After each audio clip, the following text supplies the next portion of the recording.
আছো তোমরা? আশা করি অনেক অনেক ভালো আছো, আমিও ভালো আছি। তো সকালবেলা দেখো এখন আমি কি করছি। আমি এটা একটা ভিডিওতে দেখেছিলাম যে রাত্রেবেলা 12 ঘন্টা পর্যন্ত যদি চুলটা এইভাবে বেঁধে রাখা হয় তো সত্যি অনেকটা কার্লি হয়ে যায়। তো দেখো আমি এখন চুলটা মর্নিংয়ে খুলতে বসেছি।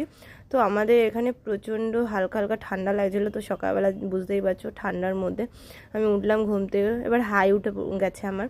তো যাই হোক আমি ভিডিও করছি, আমি তাও মানে আমি মর্নিংয়ে উঠেছি আর ভিডিও করছি, আমার অতটা এসে নেই, তো ঠিক আছে হাই উঠেছে, কোনো প্রবলেম নেই। তো দেখো আমি চুলটা এত সুন্দর কার্লি হয়েছে, আমি ভাবতে পারিনি এত সুন্দর কার্লি হয়। সত্যি সত্যি আমার জানা ছিল না যে কার্লি মেশিন ছাড়া এত সুন্দর কার্লি হয়।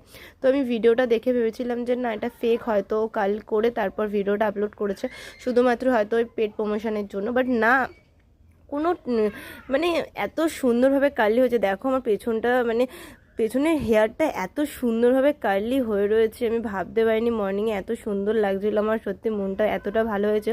আমার যদি কোনো ইভেন্ট থাকতো না, সত্যি বলছি, আমি কার্লি মেশিন ছাড়া যে স্প্রে ছাড়া যে এত সুন্দরভাবে কার্লি হয় আমি জানা ছিল না। তো আমার খুব খুব ভালো লেগেছে এটা, মানে হেয়ার মানে হ্যাক যেটাকে বলা হয়, আমি হ্যাকটা ভাবতে পারিনি যে এতটা কার্যকারী হয়। সো দেখো আমার চুলটা অনেক অনেক অনেক অনেক অনেক অনেক সুন্দর লাগছে, তাই তো? যারা যারা বড় হেয়ারের জন্য ভাবো যে না কোনো হেয়ার মানে যাতে ড্যামেজ না হয়, যাতে খুব সুন্দর লাগে হেয়ার করতে, তাহলে প্লিজ সবাই 12 ঘন্টার জন্য হেয়ারটা এইভাবে বেননি যাকে বলে, বেনুনি যাই বলো, সেটা করে রাখো। দেখো অনেক সুন্দর লাগবে। আমি এখানে বান করে একবার ট্রাই করছিলাম যে কেমন লাগে। সত্যি দেখো কি প্লাম্পি, এত সুন্দর লাগতো না বান করলে, খুব ভালো লাগলো।